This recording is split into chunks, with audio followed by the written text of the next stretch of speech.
Aujourd'hui, on va explorer une des idées les plus ambitieuses de l'histoire, le plan d'Aristote pour bâtir rien de moins que la société parfaite.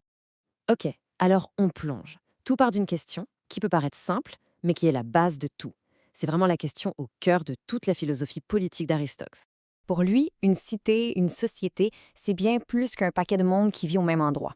Ça existe pour une raison bien précise, un but ultime. Et ça nous amène à un premier gros concept. L'idée d'Aristote que dans la nature, absolument tout a une finalité, un but. Ce concept-là, il l'appelle le télos. C'est en quelque sorte la raison d'être de chaque chose. Et pour nous, les êtres humains, notre télos, notre but ultime, c'est d'atteindre le bonheur. Donc, la logique est assez simple quand on y pense. C'est la cité, c'est la communauté la plus élevée, la plus complète. Ben, son but doit être de viser le bien le plus élevé. Et ce bien-là, c'est le bonheur de tout le monde, de ses citoyens. Mais attention, faut faire bien attention à ce qu'Aristote entend par bonheur. C'est pas juste un feeling, un plaisir qui dure 5 minutes. Non. Le daimonia, comme il l'appelle, c'est une action. C'est une activité de l'âme qui est toujours en accord avec la vertu. Le contraste est vraiment important. On ne parle pas de se sentir bien, mais de bien agir. Pour Aristote, le bonheur, c'est un projet de vie. C'est un mode de vie actif et réfléchi. Bon, si le bonheur, c'est une activité qui est en accord avec la vertu, la question suivante est assez évidente. Qu'est-ce que c'est au juste la vertu? Et l'idée centrale, en fait, elle est brillante de simplicité. Pour Aristote, la vertu, c'est avant tout une question d'équilibre. C'est sa fameuse doctrine du juste milieu.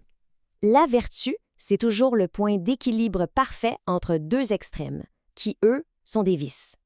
On a le défaut d'un côté et l'excès de l'autre. Un bon exemple, le courage. C'est le juste milieu entre la lâcheté, qui est un manque de courage, et la témérité, qui est un excès de courage. Et comment on fait pour y arriver? Eh bien, les vertus intellectuelles, comme la sagesse, ça s'apprend, on se fait enseigner. Mais les vertus morales, comme le courage ou la justice, ça s'acquiert par la pratique, par l'habitude. Le point clé à retenir, c'est qu'on ne naît pas vertueux, on le devient. Maintenant, on arrive à une question cruciale. Dans cette cité parfaite, qui a le droit de participer à cette vie vertueuse? Qui est vraiment citoyen? Et c'est là qu'Aristote fait une distinction, disons-le, radicale, et pour nous aujourd'hui assez controversée. Il dit que ce n'est pas parce qu'une personne est nécessaire au fonctionnement de la cité qu'elle en fait partie pour autant.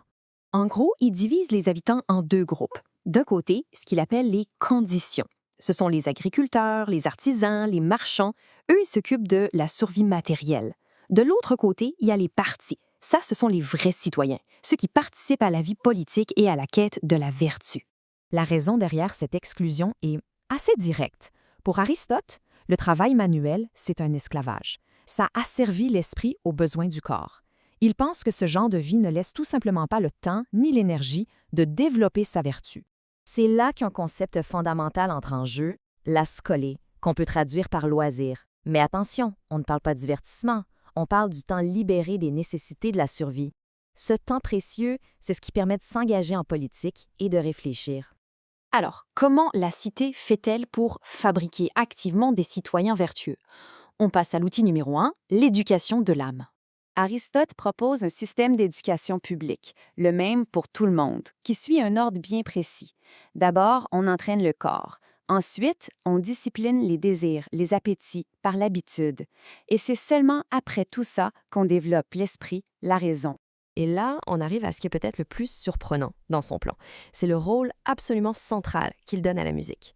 Pour lui, la musique, c'est un véritable outil politique. Mais pourquoi? Parce que la musique, selon lui, peut imiter les émotions et les traits de caractère. En faisant écouter des mélodies nobles aux enfants, ils s'habituent à aimer ce qui est bon et à détester ce qui est laid. Et ce, bien avant d'avoir l'âge de le comprendre avec leur raison. OK. Maintenant, on va mettre toutes les pièces du casse-tête ensemble pour voir à quoi ressemble finalement le gouvernement idéal d'Aristote. Son régime parfait, c'est l'aristocratie, qui veut dire littéralement le gouvernement par les meilleurs. Les meilleurs, ce sont les plus vertueux. Il oppose ça au régime qu'il considère corrompu. La tyrannie, le pouvoir d'un seul pour son propre gain, l'oligarchie, le pouvoir des riches, et même la démocratie, qu'il voyait comme le pouvoir de la masse des pauvres qui agissent pour leur propre intérêt et pas pour le bien de tous. Au bout du compte, le but ultime de cette cité parfaite, c'est de créer un système où les lois et l'éducation permettent aux citoyens de s'accomplir pleinement, de leur permettre d'atteindre la forme de vie la plus élevée pour un être humain, c'est-à-dire la vie de l'esprit, la contemplation.